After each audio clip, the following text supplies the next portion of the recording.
old town of Cairo, there lived a very lucky young lady. Lucky because she not only had one, but two lovers. Yeah, how did she get away with it, you might ask? Well, you see, lover number one, he used to visit at night. But as soon as the day started to break, he was off to ply his trade round the narrow streets of the old town. See, he was a pickpocket. Now, lover number two, he used to visit during the day, but as soon as darkness used to fall, he was off about his business, because he was a burglar.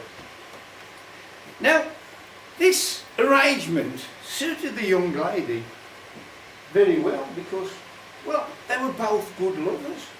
And they used to bring her some nice presents, little bits that they picked up through the trade, so to speak.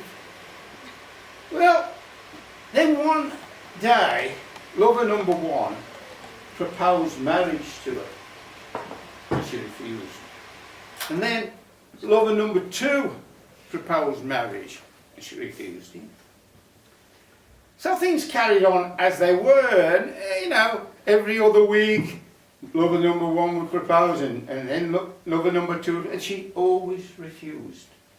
And then one day, lover number one proposed marriage, and she accepted. She says, yeah, I've seen this little house down by the Victory Gate, and it's only 400 dinar a week, and we could be very comfortable there. So that was arranged. But then, lover number two proposed. And she accepted his proposal as well. You know, with the same thing. She said, oh, I've seen this little house down by the Victory Gate, 400 dinar a week. We'll be right there. Well, the weddings were arranged. They both took place on the same day. And surprisingly, they went off quite well. I mean, all right, the bride kept disappearing now and again, and then she'd come back a bit out of breath and flustered, but it all passed away and they settled down to this same, and still, neither the lovers knew anything, or neither the husbands knew anything about the other one. And this was going great, but after a couple of months, both husbands had an invite to a few days camel racing. Out at this camp in the desert, and the owner of this camp was, they called him the Great Robber Baron. You see, he was like a godfather figure. He ran all the criminal activities in the town, and basically, you know, it was the sort of situation where if he said jump, your best reply was how high, you see. So, though, you know, they'd both settle down to their lives with their wives. Because, I mean, husband number one used to brag down at the coffee house about his new wife, you know, how good she was and how thrifty she was. You know, she was running the whole house on 600 dinar a week. And husband number two, likewise, down at the baths, he used to brag about his wife, and, you know. But they had to go off to this camel race. Well, husband number one set off first, given a little parcel by his wife for some food for the journey. It was wrapped in that sort of red and white, yeah, I think it's called oxtooth sort of pattern, you know, much, you know, used in that part of the world, you know.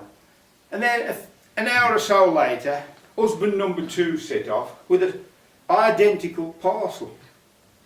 Well, after a couple of hours riding the camel, you know, husband number one thought, you know, I've had enough of this. It's been a long while since I rode a camel. I'm getting a bit sore. So he decided to stop and brew himself a pot of coffee. Well, just then, husband number two came along, just as the coffee was ready, as is the custom in that part of the world. Husband number one invited husband number two to join him for coffee. So they settled down together. And, of course, they drank coffee and they started talking. And they realised how much they'd got in common. I mean, firstly, they were both criminals. You know, Secondly, they both recently got married. And they both lived down by the Victory Gate. I mean, it's a wonder they hadn't bumped into one another sooner. I mean, I think it's a miracle, but there you go. Then, husband number one said, before I carry on the journey, I'm going to eat the food that my lovely wife has prepared for me. And he got out his parcel. And husband number two said, well, what do you mean? Of course, he got his identical parcel out. And they thought, well, this is, strange. So they unwrapped them, and then they realised that the material had been cut from the same roll. If you put it together, and it matched.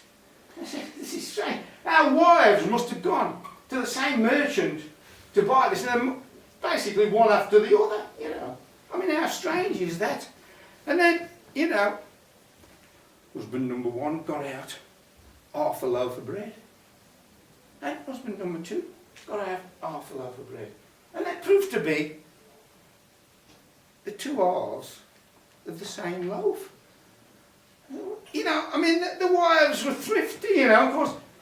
They'd only bought half a loaf, hadn't they, and the baker had broken it in half like they used to do in this country years ago. They, you could have half a loaf and they just broke it in half. And incredible.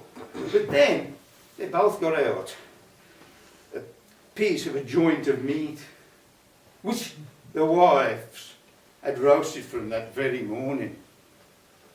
But those two were the two halves of the same joint of meat. Well, they were a bit baffled at first, and then I think it was husband number one twigged it first, then husband number, and they started arguing, and they were almost up to fighting when they realised that the person they should be talking to was back in town. So they jumped on the camels and they galloped back to the old town. They crashed into their little house down by the Victory Gate and confronted her. And they called her all sorts of names. They said she was deceitful. She'd made fools of them. Well, he'd been unfaithful to both of them. But she was totally unfazed by this. She said, look, calm down. When they calmed down, she said, look, this life we lead here, the three of us in this house, suits me down to the ground. So what I suggest is, you go off on your few days racing and think about it. Oh, and while you're there, give my regards to my brother, the great Robert Barron.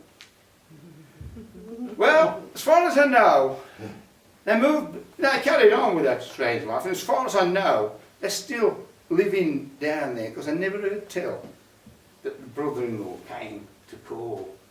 Now, with the festive season coming upon us, I dare say we'll all have our in-laws, or outlaws, if your extended family have got such persons, descending upon us. And it can be a bit traumatic, can't it?